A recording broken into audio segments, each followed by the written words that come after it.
start in just a minute here.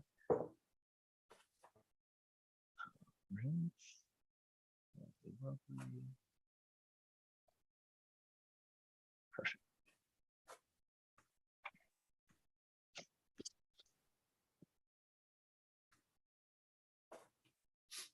Okay.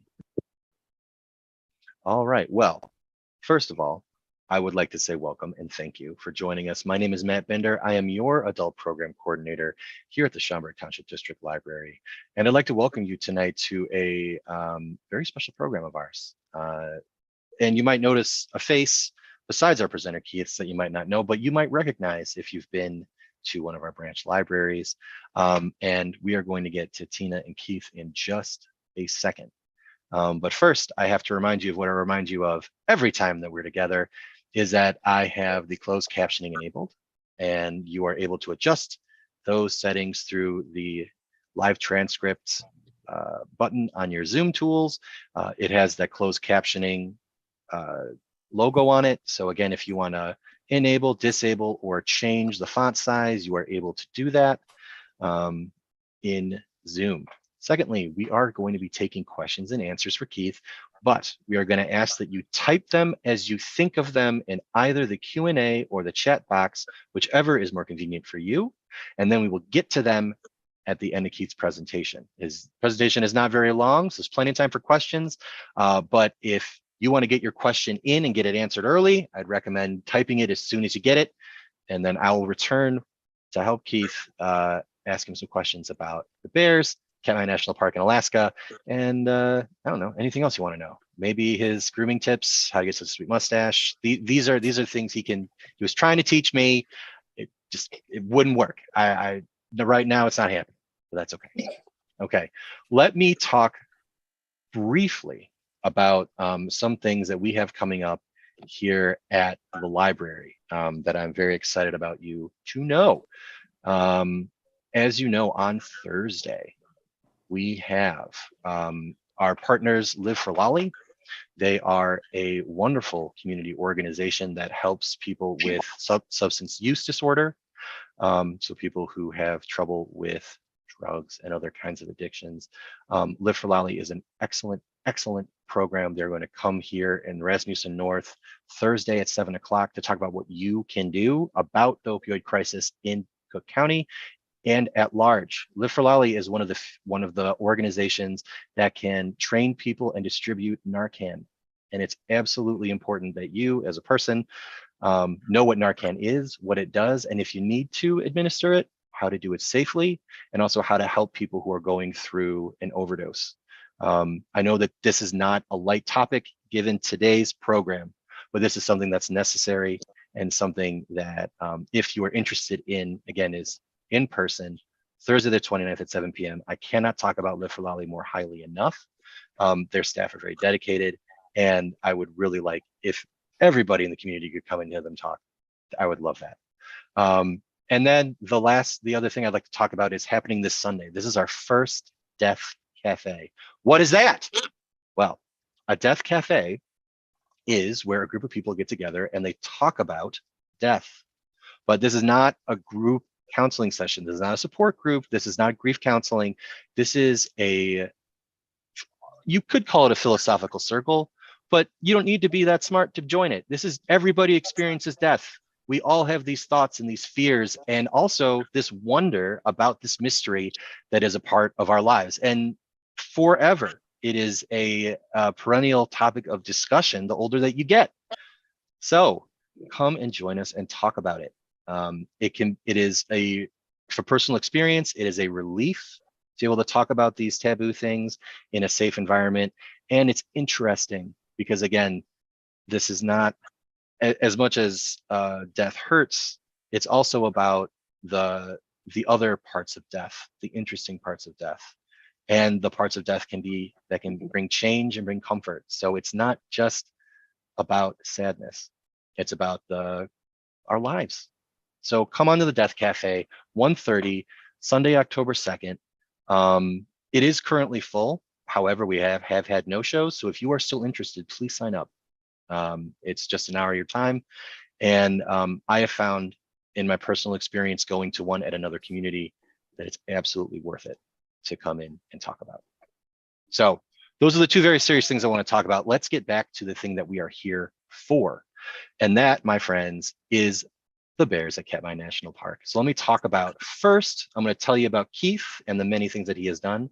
And then I'm going to hand it over to my colleague, Tina, who is going to give us a little more background as to how the Katmai Bears came to your living room today.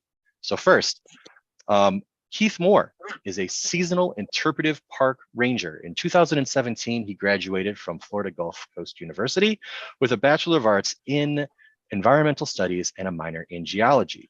After graduating, he accepted an internship with AmeriCorps and Conservation Legacy as a geoscientist in the park in Bryce Canyon National Park. The following year, he accepted his seasonal position with the National Park Service in Bryce. After 5 seasons in Bryce, he moved to Wyoming to work at Grand Teton National Park, where he continued his interpretive park ranger position for 2 years. And then just last winter, he had the opportunity to lead guided trips into Yellowstone via Snow Coach with the Teton Science School, a nonprofit organization that focuses on place-based education. And on top of all of that, this summer, he had the opportunity to work his first season in Katmai National Park and Preserve, a place he's been wanting to work for many years. As an interpretive park ranger, Keith's job is to facilitate the visitor's connection with the park's natural and cultural resources by leading guided hikes, educational programs, and other special events. And now I'm going to hand it over to Tina Reitz, who is one of our branch assistants, I believe. Branch assistant. And she's going to tell us how this came into your living room today. Tina, take it away. Thanks, Matt.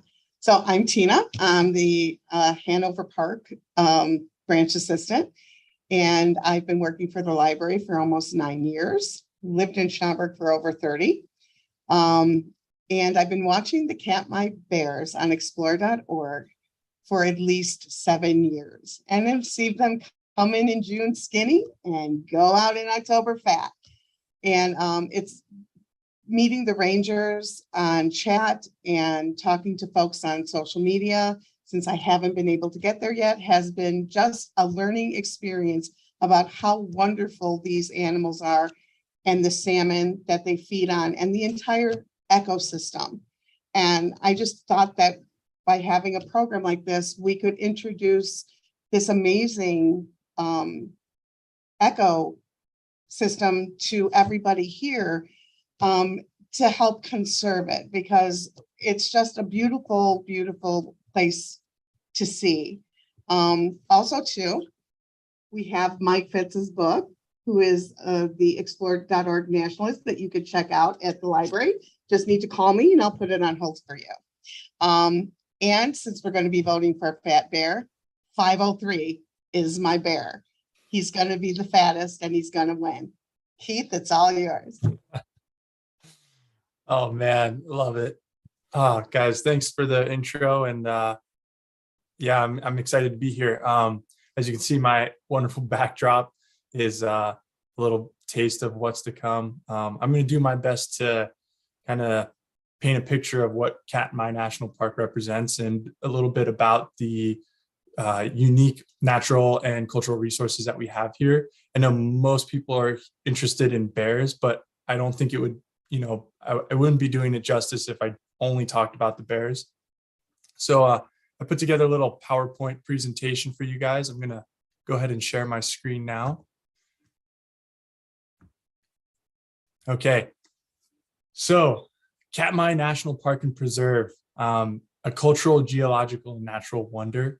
A lot of people think about Katmai National Park and the first thing that comes to their mind is bears, but believe it or not, it actually doesn't have anything to do with the bears. The establishment of this national park has nothing to do with the bears. I'm going to move on to, hold on. There we go. You're probably wondering, where on earth is Katmai National Park and Preserve? This park is located on the Upper Peninsula of Alaska. I've tried to mark it with a red star. Hopefully everyone can see that there. This remote national park encompasses 4.9 million acres. That's larger than the size of Yosemite and Yellowstone combined, just to give you a perspective. It's one of the harder national parks to get to for most people, and so it's often less visited by folks. But Katmai National Park and Preserve, that 4.9 million acres, protects some of the greatest cultural, geologic, and natural resources.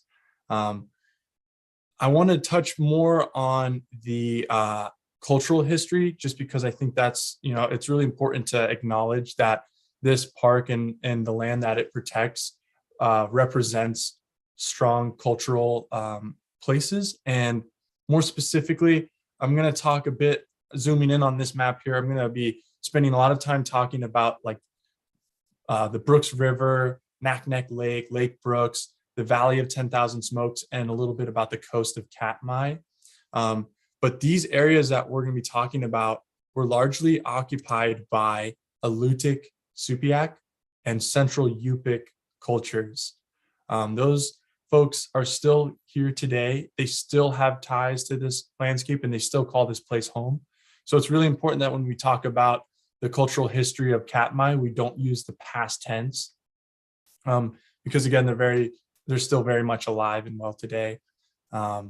And Katmai, you could say, based on some of the recent archaeological studies that have been done here, we estimate human occupation probably around 6,000 years ago, maybe even beyond in the Upper Peninsula of Alaska. And so the cultural history here goes back quite a ways. But the Brooks River area that we were talking about, if I back up, to this section, this probably would have been more occupied more densely in the last 3,000 years to 3,500 years, especially along the Brooks River, which is what we're going to be focusing. That's also the photo behind me.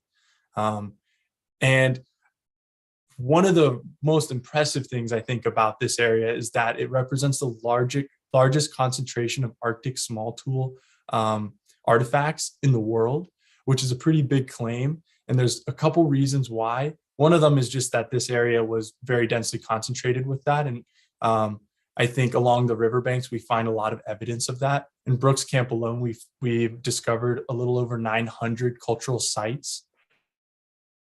But I think the other thing is the mode of preservation and how some of those sites were preserved over time.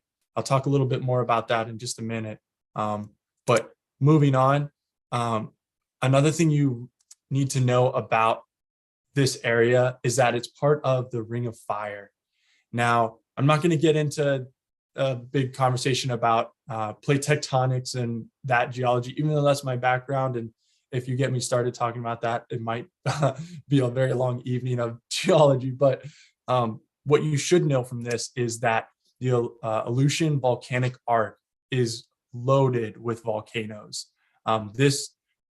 If you're looking at this map, you can see kind of up towards the top right where it says things like Nova Rupta, McGeek, Martin, Katmai, Trident. Those are all parts of Katmai National Park and Preserve. But this region is very volcanically active.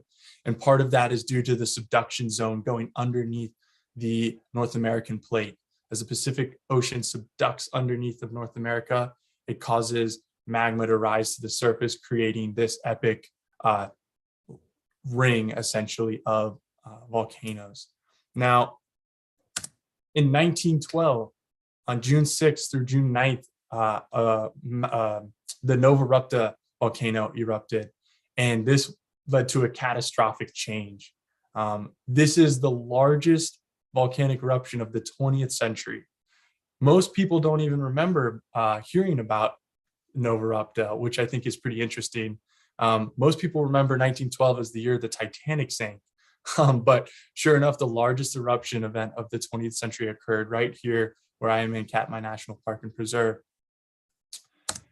To put it in perspective here, I have a map, or an image that showcases some of the larger volcanoes and some more familiar volcanoes and just their size and scale. Mount St. Helens being one of the most common ones that people remember. Comparing that to Nova Rupta, you can see it's orders and orders of magnitude larger than Mount St. Helens.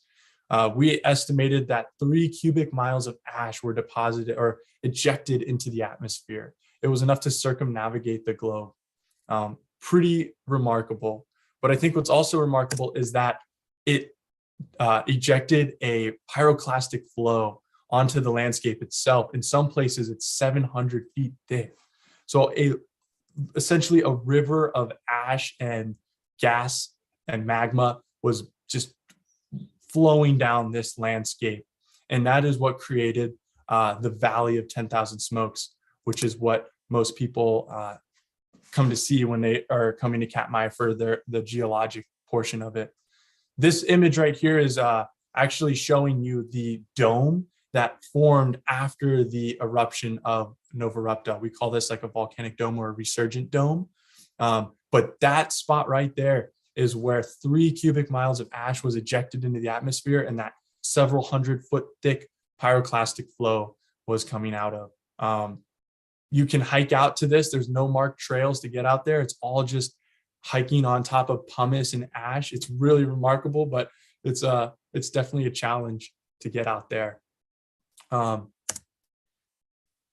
1916, National Geographic sent out an expedition to kind of just figure out what was going on there. But 4 years after the eruption, which I think is pretty interesting, and when Robert Griggs and his crew arrived, this is more or less what they saw: a valley filled with smoke, and hence the name, the Valley of 10,000 Smokes. If any of you guys have ever been to Yellowstone and you've seen the steam vents or fumaroles, you would have seen something like that, but just as far as the eye could see. It was really impressive. It was pretty treacherous too, as they were hiking around on that volcanic ash, that flow.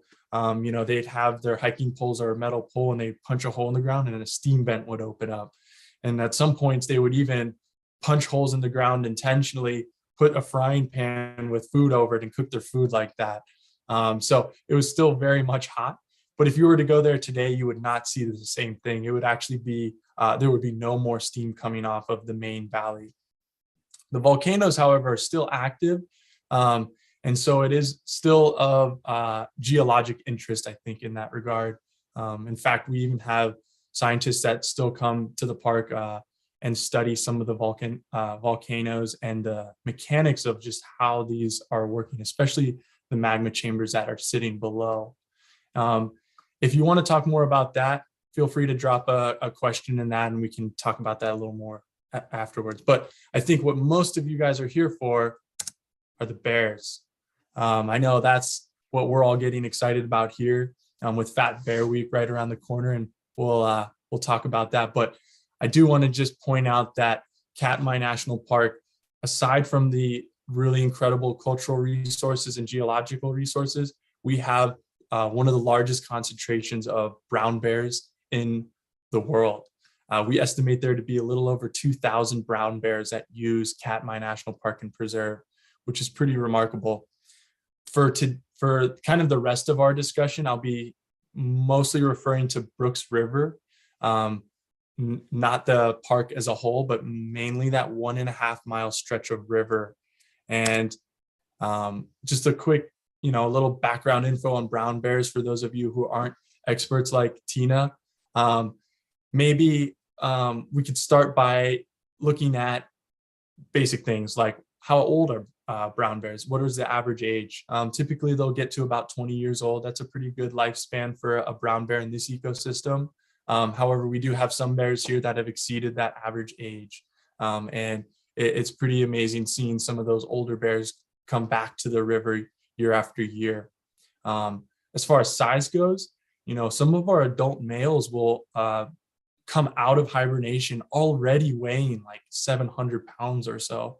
But by the hibernation, by the time when that time comes around November, December, we'll be seeing some of these bears in excess of 1,200 pounds. So it's pretty remarkable. They're almost doubling their sizes for some of these bears. Cubs are a whole different story, and we'll talk about that a little more in just a bit. But these bears go through a pretty remarkable transformation in a short season. Female bears here, on average, can have 2 to 3 cubs for a litter size, but 4 bears can happen. something more unusual, but it does happen. And we saw that happen this year. One of our bears came back with 4 cubs. I'll talk a little bit about her in just a bit. But brown bears are really remarkable. If you've ever been to, I'll go back to Yellowstone and Grand Teton just because I have a lot of experience in that ecosystem, but you may have seen bears there and you may have used the term grizzly bear. The difference between a brown bear and a grizzly bear is it really comes down to the regionality or the location. Usually we refer to coastal dwelling or proximity to coast brown bears. And if you're interior, like Denali National Park, Yellowstone, we would use the term grizzly bear. However, grizzly bears are brown bears. Now I'm gonna go back to a map here just to again emphasize where I am and what I've been experiencing and the bears here in Brooks specifically. So that zoomed in map there is showcasing the length of the Brooks River going from Lake Brooks to Naknek Lake. It's 1.5 miles long, and it hosts one of the largest migrations of sockeye salmon, which is what our bears are feeding off of. This particular river is loaded with bears in at the peak of the salmon run. There were days where earlier this summer where I was seeing 30 to 40 bears, kind of similar to the picture behind me where it was just completely full of bears. Now, that's not something you normally see in ecosystems with bears. You don't normally see bears tolerating each other within such close proximity, but because of the abundance of food here, these bears are more tolerant of each other in their efforts to get food. And again, the sockeye salmon are really the life force of this ecosystem. It's what drives this ecosystem. It's not just the bears that depend on these. Eagles, wolves, and other animals will feed off of the carcasses of these fish. But to give you an idea of the sockeye salmon and just how abundant they are, if you were reading the news this year, we saw the largest recorded sockeye salmon run in Bristol Bay. Now, that's not true for other populations. If you look at other populations, especially in the Pacific Northwest, the salmon are doing really poorly. Their populations are declining, and there's definitely concern whether or not some of those populations will collapse entirely. But here in Bristol Bay, the sockeye salmon saw its largest population. I believe they estimated over 72 million sockeye specifically for Bristol Bay. About 8 million of those made their way through the Naknek River, which feeds into tributaries and streams like Brooks River. Now, just to give you an idea of what sockeye salmon do and kind of their life history, on the top, you're looking at an ocean-dwelling sockeye salmon, and on the bottom, you're looking at a spawn phase sockeye. So that's like what they look like right before they die. That's as they're getting ready to mate with each other. But they go through these remarkable transformations over the course of their life. And here's a little diagram that gives you an idea of that process and what that looks like. But the way to really remember it is that for sockeye salmon, not the other species of salmon, but for sockeye specifically coming out of Brooks River, they spend about 1 to 2 years in the freshwater ecosystem as fry or smolt, and then they'll spend about 3 years in the ocean ecosystem. The way I like to remember it is that they feed at sea. And the reason for that is there's more food available to them out in the ocean. But you have to imagine that a fish that's born in a freshwater ecosystem is adapted for that type of water. And they then have to go through this remarkable physiological transformation to be able to deal with the salt, essentially, and the limitations that presents. So their bodies go through a transformation. They're able to convert their sodium ion pump, something that's very unique. They're able to essentially survive in these harsher conditions. But the problem is when they come back to the freshwater, they're not capable of transforming back.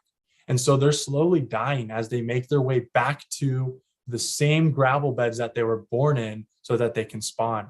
These fish are essentially on a one-way journey once they come back to Brooks River. None of these salmon are going to make it back to the ocean. It's all about making their way up,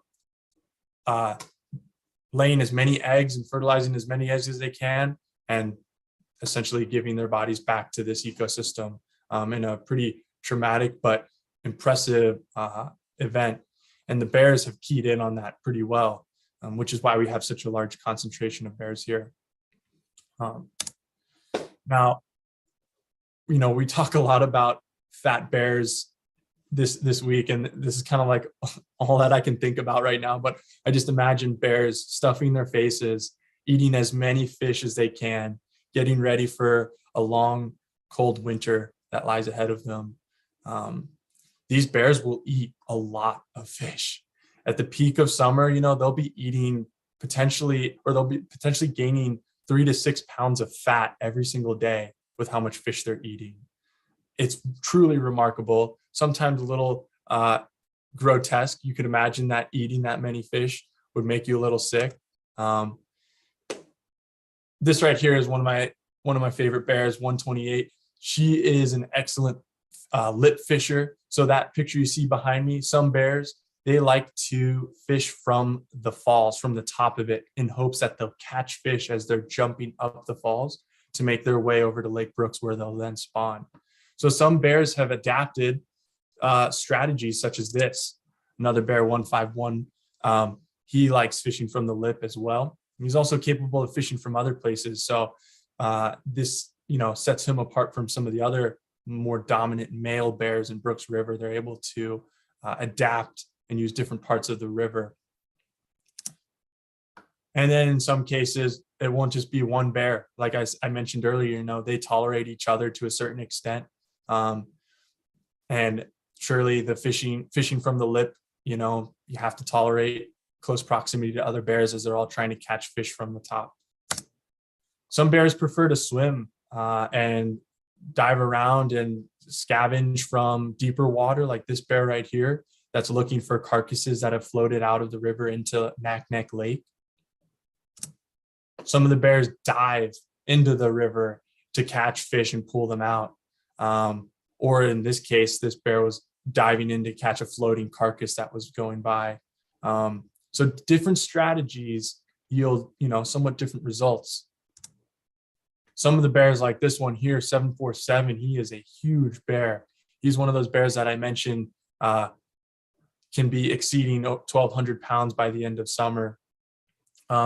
His technique's a little different. He likes to sit at the base of the falls, kind of like right here, and he'll wait for fish to just hit his arm, and he'll pop fish into his mouth, pull them over, and just eat them on the sidelines, and then go right back to his spot.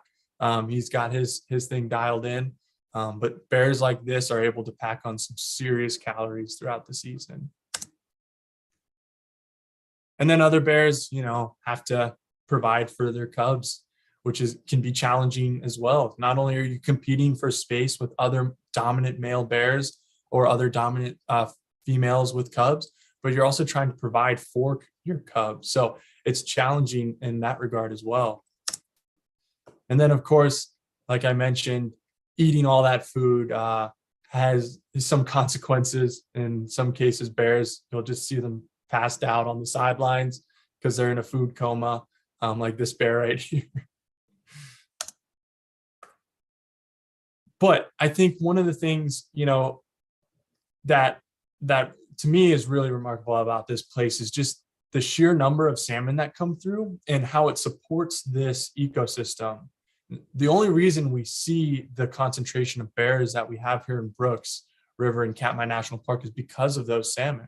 And as the climate continues to change, our salmon populations are of serious concern.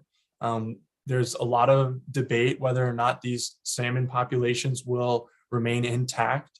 And what would that look like if we lost our huge salmon populations? How would that affect the bears? How would that affect our bird population, our wolf population here? These are all questions that we're trying to discuss and things that we're trying to think about for the future.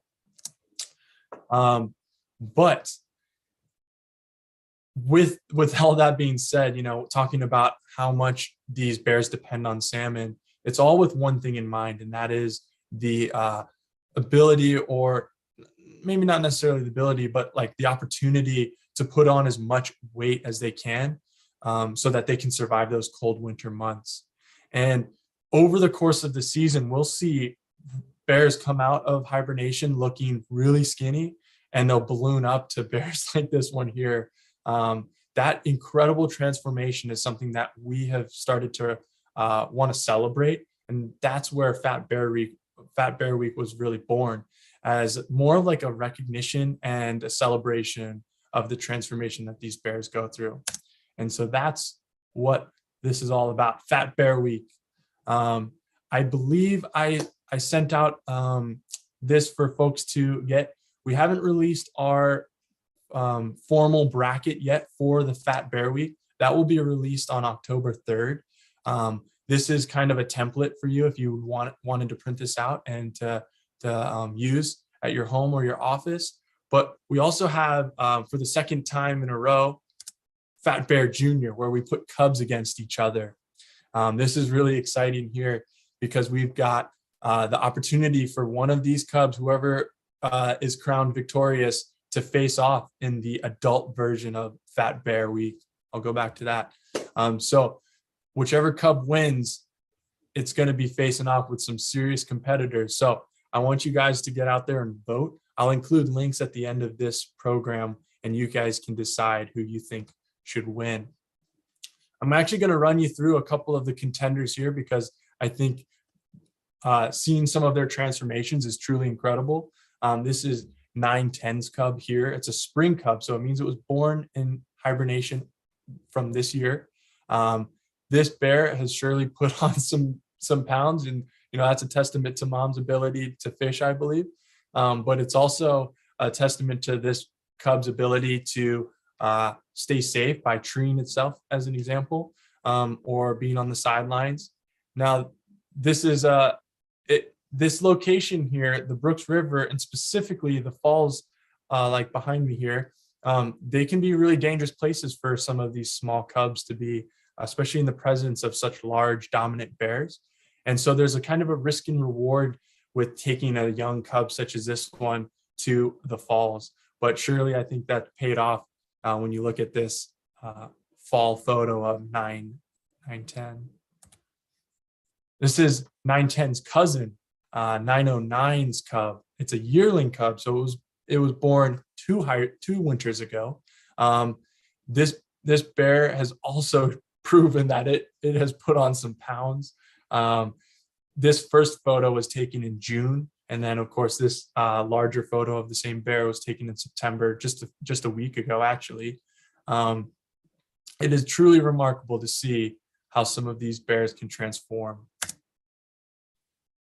We also have 128 and her two and a half year olds. Both of these cubs are female, so twin sisters.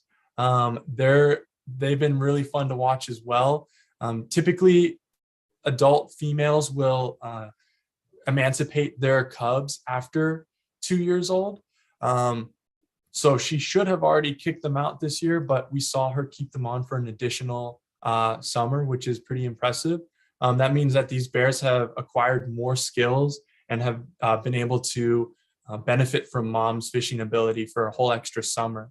So that makes these bears pretty, they're set up for success. They've got a lot of advantages going into the future for these two. And then of course, 94's 3 cubs. I mentioned at the beginning of the program, there was a bear that had 4 cubs. This particular litter, unfortunately, about 2 weeks ago, one of the cubs was lost to another bear. We see this happen sometimes in this ecosystem where adult bears will predate or kill young cubs. In this situation, 94, one of the 4 cubs was killed. So it's a sad reality of this ecosystem, but it does happen. Raising 4 cubs is incredibly challenging, and the mortality rate for these cubs is pretty high. So hopefully looking ahead, she'll be able to keep these remaining 3. But just looking at these 2 photos, you can see the transformation from early July to early September, and they put on some weight. I also think that's a pretty big testament to 94's ability to be able to raise these cubs. You know, it's one thing to be able to raise 1 cub and provide a lot of food for it, but for 3 or 4 cubs, that's pretty impressive. And then I'm going to put these ones in. They're not in the bracket, but they're my favorites. 132s, twins. You know, they, I think, have also shown and demonstrated that they can pack on some pounds. And clearly one of them is bigger than the other. But yeah, just a couple bears that I really enjoy watching. Here's 910 again with her spring cub. As you can see, that bear has gotten pretty big. You know, that's kind of more representative of a yearling cub, to be honest. This bear has impressed all of us with just how big it's gotten over the season. And I mentioned as well that, you know, raising cubs can be really challenging. For bears to be able to put on enough calories and enough fat to survive the winter for themselves is difficult, but for them to do it with cubs is even more impressive. Those adult males, though, however, have a big advantage in just how dominant they are. They're able to gain some of the best fishing spots, like this bear here, numbered 634, who has proven himself as one of the dominant bears in the Brooks River. And of course, 747 again. Some bears are just bigger than others. I'll just leave it at that. But to kind of just close some of these ideas that we've been talking about and summarize them, I really think Brooks River specifically and Katmai as a whole reveals it's kind of like a testament to just how resilient these animals are, and just the complexity of how interacted or how interconnected all of these parts are in this ecosystem. It's really impressive to see, you know, all of these different factors coming together. And I had a professor in college who always used to tell me that ecology is not rocket science. It's much more complicated. And I think the ecology of Katmai National Park and Preserve is one of those places where there's a lot of things going on, and it's a complex place. But the bears, to me, are really like the quintessential piece of that. They're the testament to how resilient these are, along with our salmon. And I just want to thank you guys for your time this evening. I would love to hear some questions and hear a little bit from you guys. I have another page I'm just going to show you here that has some links for you guys to visit after this. Of course, voting on fatbearweek.org. When that time comes, stay tuned for the bracket reveal for the adult competition, but don't forget about the Fat Bear Junior. And then, of course, if you wanted more information about Katmai as a whole, visit nps.gov/KATM. And of course, our partners, explore.org, visit them as well. And yeah, thanks a lot, guys. I'll take questions and we'll go from there. All right, great. Thank you, Keith.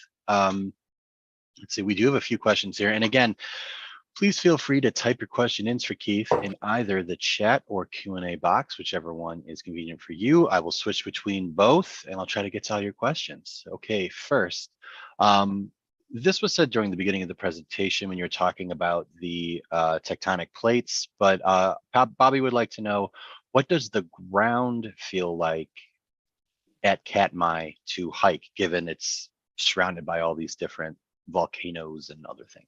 Yeah, awesome question. So I'll give you two answers, because one of them is in regards to the tundra ecosystem that we have here. I didn't talk a lot about that, but we have a lot of tundra ecosystem here, and that's super spongy and springy. It's actually really fun to lay on. It's really soft and springy, but it can be very wet. The Valley of 10,000 Smokes, that was impacted by a lot of that volcanic eruption, including that pyroclastic flow I talked about. It would be like walking on hard packed, almost like hard packed sand, or like not necessarily like a sandy beach, but in some cases, yeah, more similar to a sandy beach. There's a volcano here that I went up earlier this season, and it was very, very steep, but the whole hike felt like hiking up a beach. So you're just almost like deep sand, but it's pumice. So it's really abrasive as well. Not the most ideal for hiking, but it's not often that you get to walk on top of a entire valley filled in with ash. But awesome question. Wow. How do you mark the bears so you know who shows up for hibernation?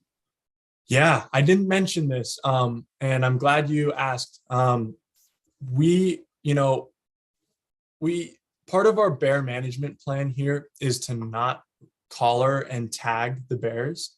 In other places that is part of the bear management plan, but here the way we monitor our bear populations is through observational data. And in Brooks Camp, we have a dedicated bear monitor, and her job is essentially to go out and to survey the Brooks River and try to identify all the bears that are using that river or using that space.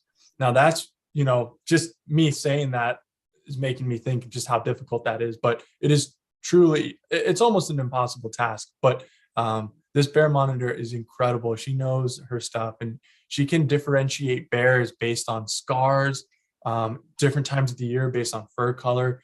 Another really big one is behavior.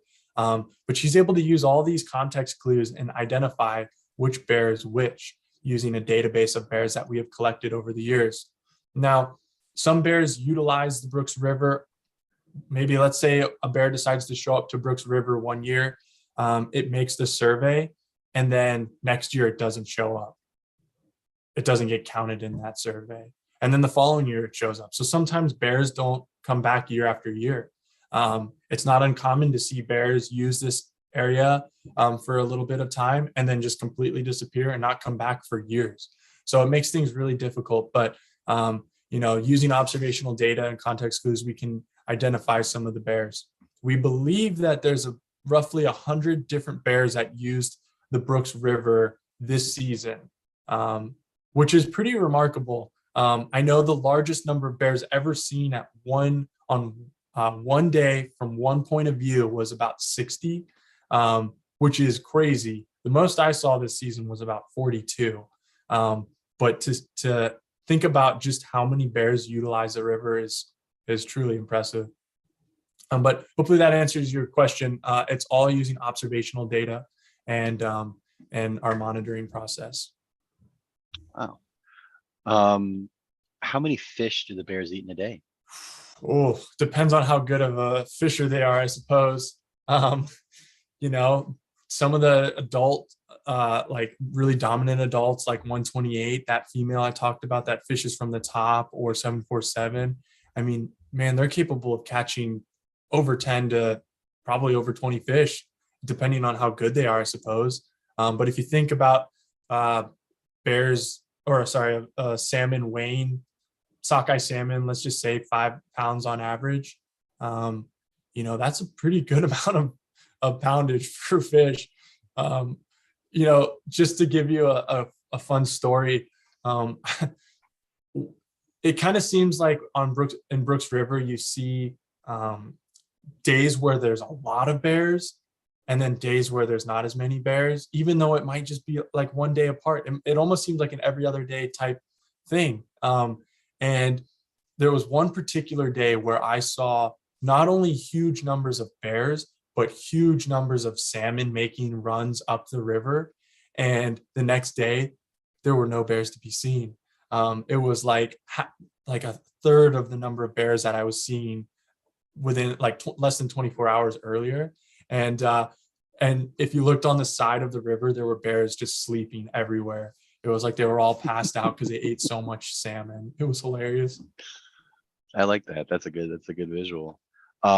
Someone said, I don't have a specific question, but I love your info and enthusiasm, Keith. Thank you. So I thought I'd share that with of course. Thanks, guys. Becky would like to know, it almost looked like 747 had mange. Is that just a function of his age, or is there something else going on? I think I know which photo you're talking about. if I go, I'm actually going to go back to it. It was early season. There it is. Yeah, early season. Oh no, I went too far. I'm sorry, guys. There we go. Yeah, he looks pretty gnarly there, doesn't he?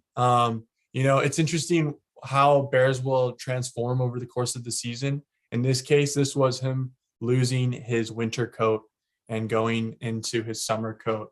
And so a lot of his fur was getting patchy like that. And we see this happen with a lot of the bears in Brooks River, as they transform, their coats change dramatically. And it actually makes it really challenging being able to identify some of the bears because their summer coat will look so much different from their winter coat. Interesting. It also reveals a lot of the scars that he has, being a dominant bear like that, there's going to be other bears that want to take you on and try to fight for their spot or their hierarchy. What is the numbering strategy for the naming of the bears? I think I know where you're going with this.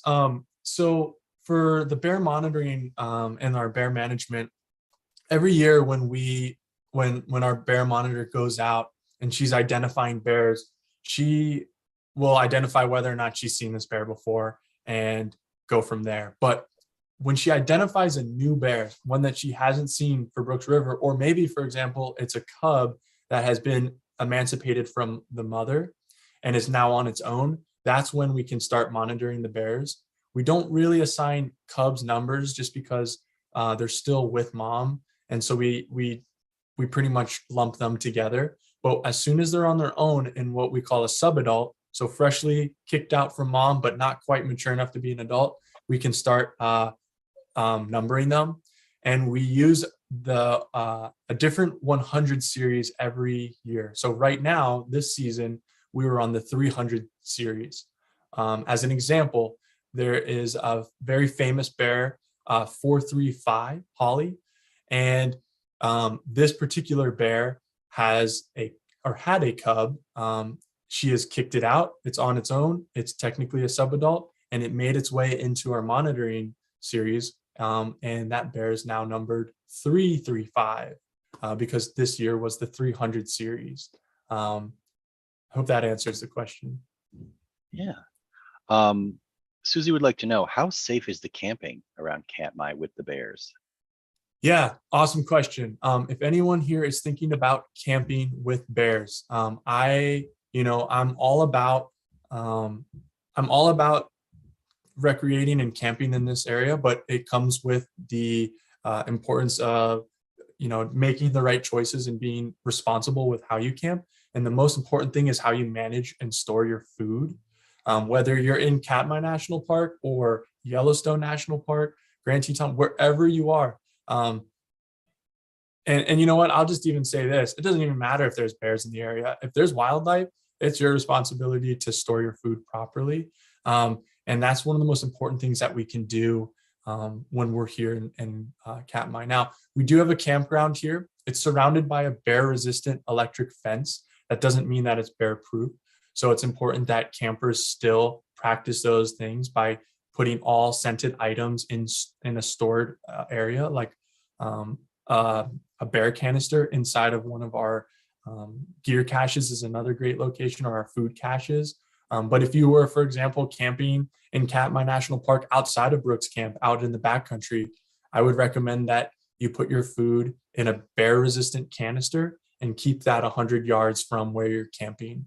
In addition, I would recommend cooking and cleaning all of your food items 100 yards from that. So sort of like forming a triangle is one good way to think about it. But again, that's probably the most important thing, is managing and storing your food properly so that bears don't become habituated to human items. Yeah, good. That's a solid advice all around. This is a bigger question. If you got time to answer it, great. If not, that's okay too. Amy would like to know, do we know how wildlife was affected from the Nova Rupta eruption? Oh, that's a really great question. I think anecdotally, we know we've heard stories from the survivors of the Nova Rupta eruption, which, by the way, I should mention that along the coastline, mostly, but in other parts of Katmai, there were a lot of folks living there. And days leading up to the eruption, there were a series of massive earthquakes, which were kind of like the foreshadowing of what's to come. And a lot of those people were bracing and getting ready to leave. And interestingly, the folks along the coast were rescued by a boat, and nobody from that eruption event perished that we know of. And so I'm saying all that just because I want to tie back in that anecdotally, we've heard stories that rivers were just completely choked out with ash. The salmon runs ceased for years. Bears either died or left the area. And I would assume that there was like you could almost assume that there was probably some small scale ecosystem collapse within this region. I mean, just the sheer volume of ash alone coming out of the vent site at Nova Rupta and the pyroclastic flow was enough to disrupt some of the ecological processes here. But most specifically, it was probably the rivers and streams getting choked out by ash that had huge impacts. And, we're obviously still at risk in that sense. I mean, this place is still volcanically active. Maybe it won't happen to the severity of Nova Rupta, maybe it will. But the impacts of the volcanic or the volcanology here is definitely something to consider when it comes to how we manage our ecosystems and what that could look like for the future, I would say. Okay. We have some questions here about the bear identifier, just as a question, how long they've been there, and how does one become a bear identifier for the national park? Yeah, she's been there for quite a while. In fact, I'm actually forgetting just how long she's been there. I apologize. But I've had the opportunity to work with her and get to know her a little bit this summer, and just being able to watch the way what she looks for in the bears is really remarkable. She had a really great mentor before, who was also equally as impressive in terms of identifying these bears. But she's taught me some of the things about like certain things to look for, especially again with like scars and behaviors. That's something that I think is a little bit harder to interpret and to understand, but bear behavior is one of those things where you can really start to pick up on some of the key traits and individual aspects of some bears. Some bears are more dominant than others. Some bears fish in different places. Some bears just, hang out in different places. And so, or use different resources in that regard. And so I think being able to pick up on those behavioral components is what sets her apart from a lot of other bear viewers and observers, is that she's able to like identify a lot of those things. But, she's been doing it for long enough, and she is one of the most passionate bear biologists I've met. So it's pretty cool to see that. That's incredible. What a job, and also what an opportunity for you to learn from somebody. Yeah. And let's see here. We have other questions here, but we will try and be respectful of everybody's time and wrap it up at around 8 o'clock. So if you have any last questions for Keith, please send them in. Here's a question: during this season, do the bears only eat salmon, or are they also eating other types of fish? Are they supplementing their diet in other ways, or is it just salmon time? That's so I'll tell you a story. So first of all, there's 5 species of salmon in the Pacific Ocean. There's the king salmon or the Chinook. There's the silver or coho salmon. There's the red or sockeye, which is the one we've kind of been talking about. There's the pink salmon or humpy, because they get a really big hump on their back, or the dog or chum salmon. We actually see most of those salmon. In fact, I saw 4 out of the 5 this season in the Brooks River itself, which was kind of cool. But what I will say is, their preferred fish, I believe, is the sockeye, especially in the summer in July when most of those are jumping up over the falls. And then again, when we start to see the silver salmon make a run up Brooks River, or the coho salmon, we see those. We basically see those ones come in at decent enough numbers that the bears like to go for those. Now, I will just tell you, I don't want to say this because I don't want to say this is a guarantee or this is like as a matter of fact, but this summer I did watch a bear catch a rainbow trout, which we also have in the river, and I watched it spit it out, which was kind of funny. And so I just kind of assumed that bears didn't like rainbow trout. I don't know if that's actually true or not, but I think it was pretty fun to watch. That's incredible. So this is kind of a two-parter. How Mhm. close do you get to the bears when you observe, and have you had gotten close enough to any that have tried to attack you? So in Brooks Camp, our goal as visitors and as like rangers, which I include myself as a visitor, I'm just a visitor in this place. I would say that it's our responsibility to maintain as much distance as we can from these bears. The park requires 50 yards from when you're in Brooks Camp. So when a bear is on the trail, if it's approaching, coming down the trail, it's your responsibility to get off the trail and maintain as much distance as you can. When you're on the viewing platforms, it's a little different. You're allowed to stand on a viewing platform. And if a bear decides it wants to walk right under the viewing platform, 5 feet away, it's more than welcome to do that. So there are times where you can view bears up close from viewing platforms. And there's obviously etiquette that comes with that, where we keep voices down, and we still are mindful of how our impact or how our presence can impact them. But from those elevated viewing platforms, we're able to get close views that don't disturb them in that regard. But when you're going to and from the visitor center to Brooks Falls, it's a 1.2-mile walk. You might encounter bears on the trail. It happens pretty regularly in July. I've had some close encounters there, but I've never once had a bear or I've never once felt like I was going to be attacked by these bears here. And that comes with the fact that I was maintaining the right distance and being mindful and respectful of that. So there you go. Yeah. Yeah. It's also why you have all your limbs and you're not missing any eyes or anything else. So, hey, that's pretty great. We're going to have this be our last question of the night. It's going to be an easy one for you, Keith. Actually, you know what? It might not be, but we'll find out. For this season, which bear is your favorite to take it all? Ooh.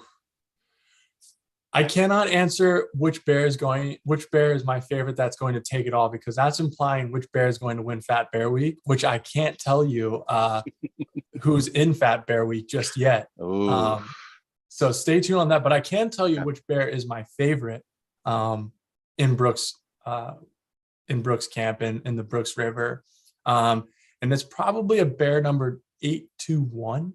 This bear is a young adult male, and he loves to play. He is like, I feel like of all the bears I've seen, he is the most stoked bear. If there's another bear that wants to play, he'll do it. It doesn't matter how old they are, he will play with them. And I think it's hilarious, but also just like really, I don't know, it brightens my day when I see this bear and he's just playing. He could be eating as much salmon as he wanted. There could be salmon schooled up around him, but he's got one thing in mind, and that's play. And I don't know, I kind of resonate with that. I really like the idea of being stoked and just enjoying enjoying play. So I don't know, 821 is probably my favorite. 821, there we go. And that's where we're going to wrap it up tonight. I'd like to thank Keith Moore. I'd like to thank the National Park Service. I would like to thank explore.org for originally getting us in contact with Keith and Leanne Law, who has helped us be instrumental in getting this program tonight. I'd also like to thank Tina Wrights, our branch assistant, whose enthusiasm for this subject brought this to you today and to my attention and brought Keith into our homes tonight. So Thank you all for being here. And just a reminder, if you go to explore.org, you are going to find a live camera for the Katmai National Park. The picture that is behind Keith is the live camera that is going to be, it's on now. It'll be on for a long time, but the time to watch is this week and next week to see these bears just go into town on some salmon. So once again, explore.org/fat-bear-week. They have things going on all week besides the voting, besides the brackets. You can talk with fellow bear enthusiasts, and you can learn and see more about these wonderful creatures and be a part of something very special, which is our National Park Service. So thank you to Keith. Keith, do you have anything that you want to say on your way out? Yeah, thank you guys for hosting this and for letting us be a part of this. You know, this is a really fun time for us here because it's an opportunity for us to really celebrate this remarkable transformation that they go through as they're gearing up for their hibernation. And so, you know, this is, I think, just an incredible part of the natural process here. And I think it's a fun opportunity for us to get involved in that and to celebrate that. So thanks for spreading that. And we look forward to hearing from everyone and look forward to seeing who will be crowned champion this year. All right.